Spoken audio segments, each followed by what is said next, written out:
around Dodge City and in the territory on west, there's just one way to handle the killers and the spoilers, and that's with a U.S. Marshal and the smell of gun smoke.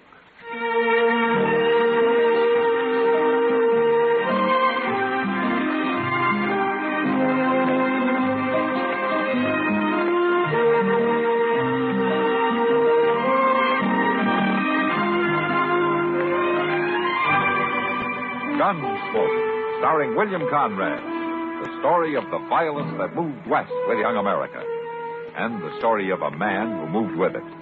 I'm that man. Matt Dillon, United States Marshal. The first man they look for and the last they want to meet. It's a chancy job, and it makes a man watchful and a little lonely.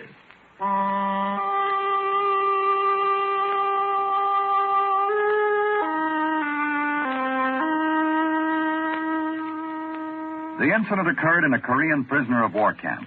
The names of the men are not available, but the action should be noted. In one group, two men were exchanging food for cigarettes. The food was pork. It didn't taste very good, and the man giving it up preferred the cigarettes. What he didn't know was that pork in his system now would help him get through the winter. The exchange was reported to the senior officer, an Army major, who took over and issued an order to the effect that there would be no more exchanges of luxuries for food. The major knew he would suffer for his action, but he felt that it was in the best interests of all concerned. And suffer he did, for he was placed in solitary confinement for issuing the order. But by his action, this Army major had exemplified Article 4 of the American Fighting Man's Code of Conduct. If I become a prisoner of war, I will keep faith with my fellow prisoners. I will give no information, nor take part in any action which might be harmful to my comrades. If I am senior, I will take command. If not, I will obey the lawful orders of those appointed over me and will back them up in every way.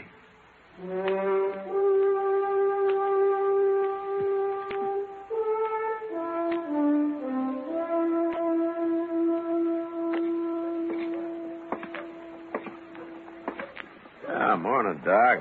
Chester. Morning, Mr. Dillon. Yeah, come have some coffee with us, Matt. You've got nothing to do in your office. No, but in there people can't see me doing it. It's no use to hide. They're on to you anyway. You know, the Christmas season hasn't made you any more charitable, has it, Doc? Well, I'm not a man to be good on Sunday and sin all week, if that's what you mean. Well, you're honest, if nothing else. Of course I'm honest. Hey, look yonder at that fellow. What fella? Across the street there. In that coonskin hat. Oh, you mean that? Well, for the Lord. Well, I never did. Now, that's the tallest man I ever saw. And that rifle he's carrying as long as he is. He sure does look out of place in Dodge, don't he? He is out of place, Chester. That's a squirrel-hunting southern mountain man. Well, is that what well, he's coming over here. Mm. Well, at least he ain't another gunman, Mr. Dillon. Well, that's something to be thankful for. Hi, howdy. Hello. Yes, sir. Which of you be the, what you call 'em? The marshal? Yeah, that's the word. I never heard it till a fella told me this morning. Why, it's just a peace officer. I'm again peace officer. It ain't fitting for some folks to be meddling in other folks' business. Well, what do they figure it like that, stranger? In the Ozark Mountains? Or... Better country than this. And my name is Eben Hicks. My name's Dillon Hicks. This is Chester Proudfoot. This is Doc Adams. How do you know? Peace officer, a man said you'd help me find where that Joth Monger is living. Joth Monger? He come out here about a year ago. He's got old mountain gal with him. Oh, they got a place up near Rock Springs, about 10 miles north of here. I'll find it. Now, you come a long way to see your friends, haven't you, Hicks? Joth Monger ain't exactly a friend, peace officer. Well, I got to get going, it being Saturday and all. Well, what's being Saturday got to do with it? Nothing, except I won't kill no man of a Sunday. I never have, and I never will.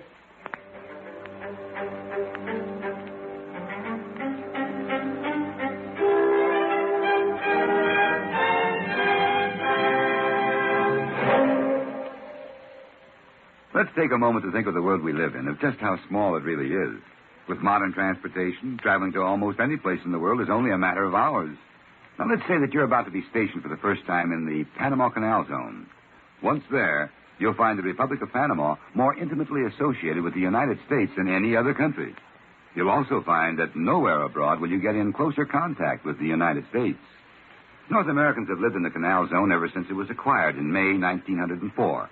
And you'll find thousands of your fellow countrymen, soldiers, sailors, and civilians, living and working in the zone much as they would at home. Why would you be stationed here? It would be to help protect one of the greatest engineering feats in history, the Panama Canal, which was finally dug and completed by the United States Army engineers and opened to navigation August the 15th, 1914, 10 years after our engineers took over the actual digging of the big ditch at a total cost of $380 million. Now, here is why the canal is so important. This narrow gateway between the Atlantic and Pacific Oceans is kept open and maintained so that our Navy and merchant ships can pass quickly from ocean to ocean. This is a tremendous saving of time and money. Ships plowing the ocean waters between the Atlantic and Pacific coasts of the United States save 8,000 miles by going through the canal instead of around the southern tip of South America, where, incidentally, there's some of the world's worst weather. Here's another thought to keep in mind. Whenever you leave the canal zone and enter Panama proper, you are under the laws and customs of Panama, not those of the United States. So respect these laws and customs to maintain the people's friendship. For remember, the only way to have a friend is to be one.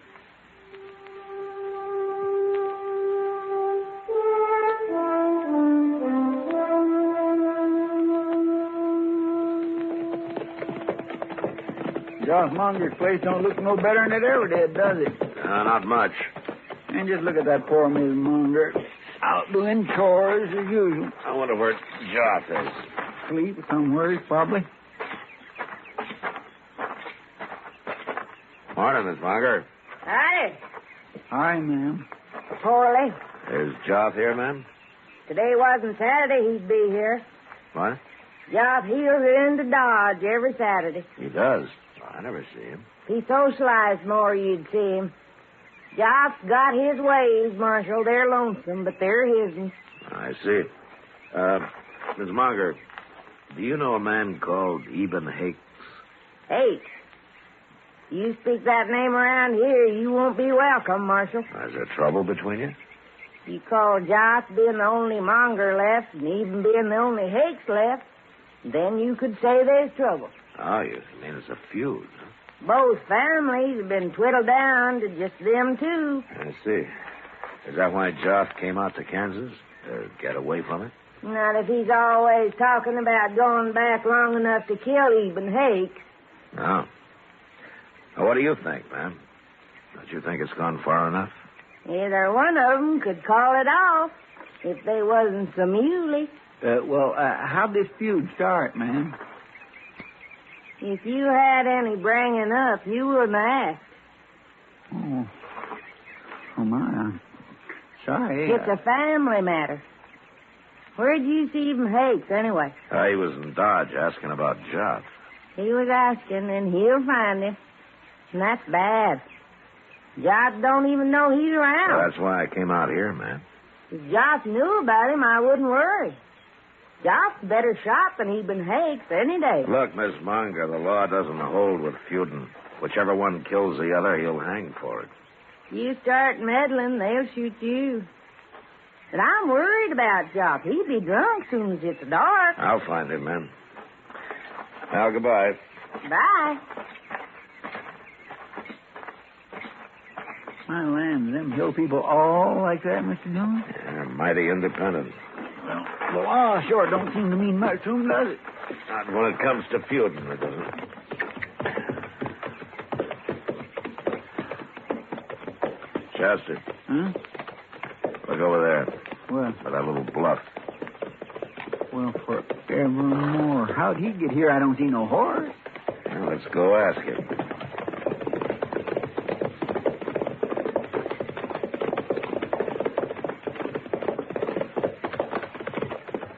Hello, Hakes.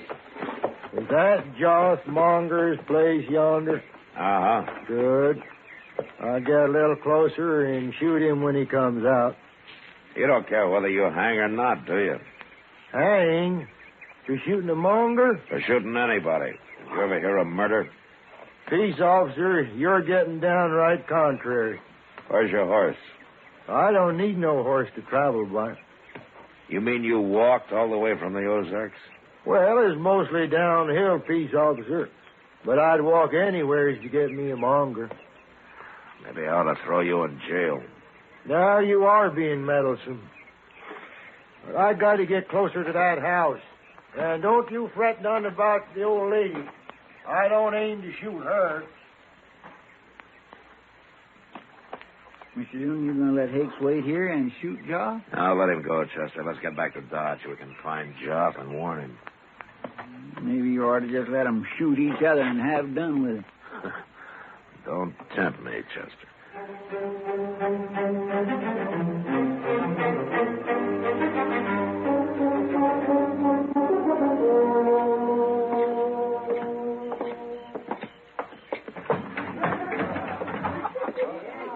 Go ask Sam if he's seen Jock, will you, Chester? All right, sir. Evening, Kitty. Oh, hello, Matt. Where you been? Pretty near midnight. Well, I've been trying to stop a feud, Kitty. A long time since I've heard of a feud around Dodge. Now, this one kind of got transplanted from the Ozarks. The Ozarks. And it's a wonder that crazy Joff Monger isn't mixed up in it. Well, it's Joff I'm looking for. I'll bet your $1 right out back, Matt. Out back? Yeah. He's out there every Saturday night. He comes in and buys a bottle of corn from Sam and takes it out back and drinks it. Sits there all alone with his long rifle in one hand and his bottle in the other. Nobody knows what he's thinking. No wonder I never see him around. Yeah, Mr. Dillon, Oh, hello, Miss Kitty. Oh, Chester. Kitty just told me, Chester. Go out and see if he's there. Bring him in, will you? Yes, sir. Who's Joff feuding with, Matt? A man called Eben Hicks. Oh, he from the Ozarks, too? Yeah. He arrived today. On foot. On foot? Yeah. He's all legs, Kitty. A real traveling man. Hey, I'd like to see him. Got a face like a hatchet, and he's built like a piece of wire. And I'll bet he carries a long rifle, too. He does. Here he is, Mr. Dillon. I made him leave his rifle with Sam. Hello, Joff. Say what you want, Marshal. I don't care to be cooped up inside here very long. Eben Hicks is looking for you, Joff. Of course he is. Mongers and the Hakes been looking for each other nigh on to 40 years. They most all got found, too. You been drinking, Joff? Missus won't allow no drinking on the place, Marshal, so I gotta come to town every Saturday. Joff Monger. Get out of the way, Kitty. Yeah, sure will. I got you caught like a bear up a tree, Joff. Put that rifle down, Hicks. He's gonna kill me, and I ain't got my weapon. Put it down, I said. You're standing in the way, peace officer. And I'm going to stay here. Then I'll have to shoot you first. You're not going to shoot anybody. Of course I am. That's what I come for, ain't it? Don't try it. Hold on a minute, everybody. Hey, what you... I just thought of something. Hey, I wish all you folks would stop meddling in this. Yeah, but it's after midnight, Hicks. What? It's of a Sunday. Sunday? Yeah, that's right, Hicks. Oh, well, of all the God-blame luck. Well, quit looking so troubled, Jaws. I won't shoot no man on Sunday, even a monger. You come awful close to it, Eden. It's a doggone shame it took me so long to find you today. You traveled a long way, Eden. I know. But I got tired waiting for you to come back home, Jaws. I was coming this summer. I know. Your old lady told me about it today. I seen her scratching around doing chores. That ain't much of a place you got, John. Oh, fella can make a crop here sometimes, Eden. But it's a hard fight with a short stick. I didn't see no hogs out there. Where at's your hogs, John? I'm getting some come spring. Eden, how is things back home? Well, there's been a lot of changes since you left.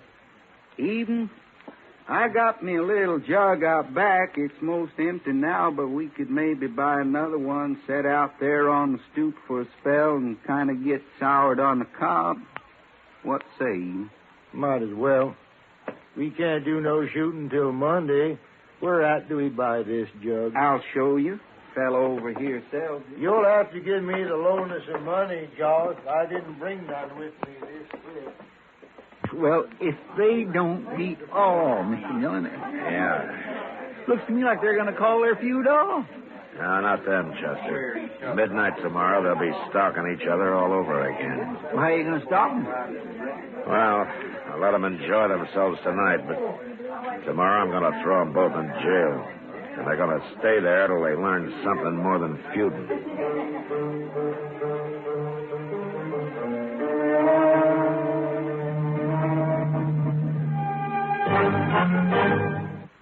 Get the picture. And we do mean motion pictures. This is your chance to attend school within your assigned area. How? By enrolling in a USAFI telecourse. If you are taking a USAFI correspondence course, you may also be able to attend a classroom on film, which will give you additional instruction on the same subject. Although primarily prepared for showing in areas which are serviced by Armed Forces Television, these telecourses can also be shown in any other area which has a standard 16-millimeter projector. The filmed courses each come in a series of from 12 to 20 half-hour films and are conducted by well-qualified high school and college teachers. At the present time, the number of courses is limited. So if you are interested in studying by this method, see your education officer for information and details. Then enroll with USAFI and let a telecourse be your guide.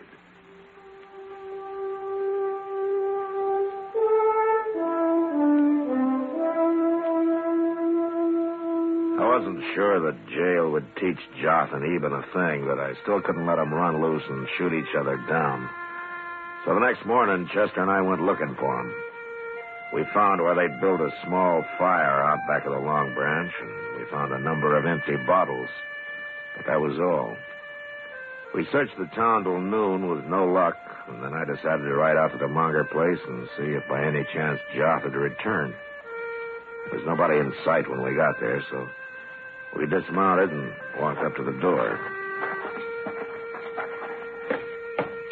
Well, there's smoke coming out the chimney, Mr. Dillon. Yeah, that doesn't mean Joth's here. Oh, no, sir.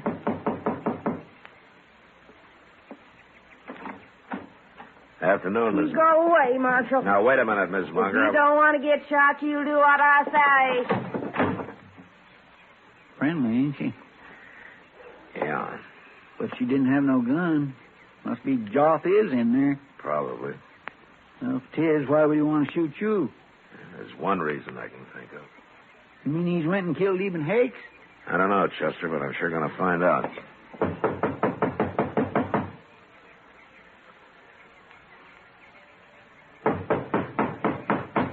They ain't going to open it none.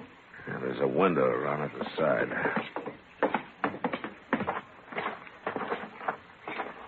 Ain't a very clean window. It'll do. Now, let me take a look.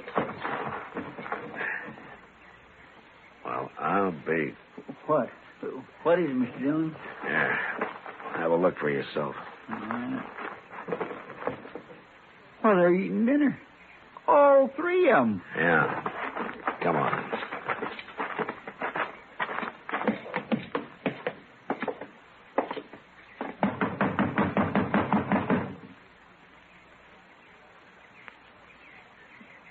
I want to talk to the men, Miss Munger, and I'm coming in. Joth? All right, so stay away from those rifles. He busted in. He busted right past the woman. I never heard of a man coming in another man's house that way. He had any upbringing, he wouldn't have. Is this the kind of people they got in Kansas, Josh? It's first I seen of it. Never mind about that, Joth.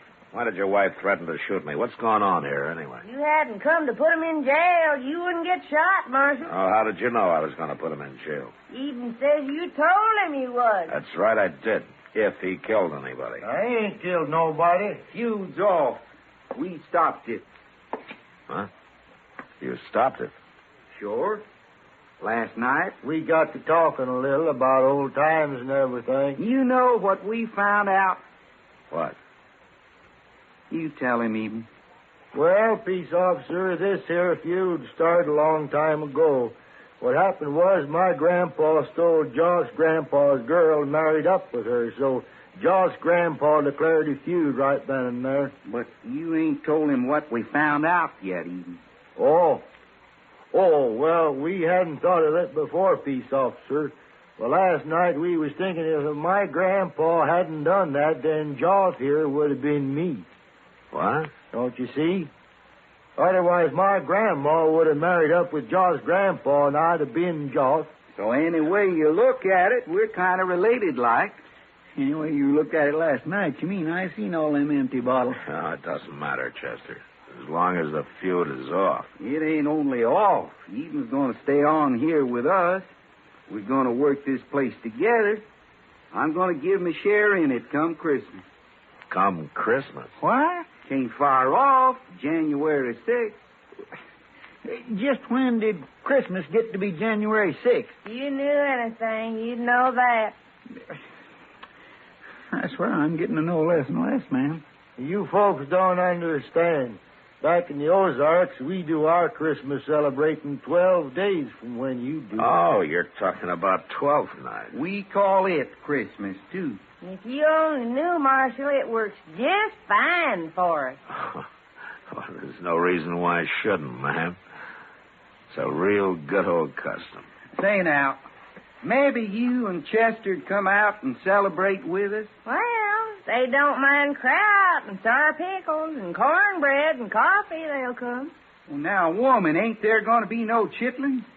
If you hadn't asked, I was keeping them for a surprise. Miss Monger, chitlins or no chitlins, I'd be proud to come.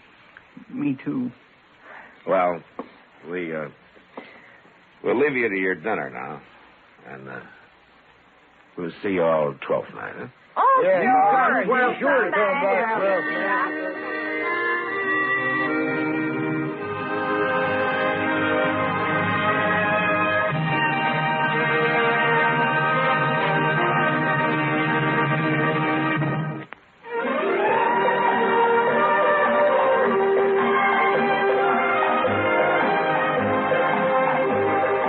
Gunsmoke. Produced and directed by Norman McDonald, stars William Conrad as Matt Dillon, U.S. Marshal.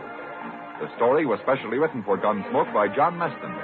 Featured in the cast were John Daner, Virginia Gregg, and Vic Perrin. Harley Bear is Chester, Howard McNear is Doc, and Georgia Ellis is Kitty.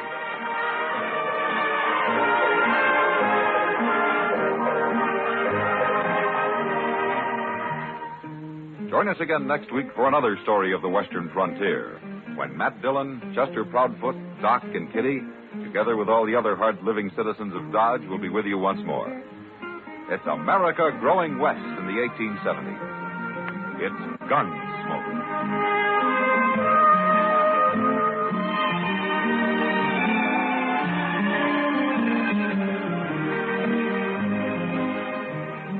Gunsmoke has come to you through the worldwide facilities of the United States Armed Forces Radio and Television Service.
You've been listening to the OTR Gold Network. Find more classic radio at otrgold.com.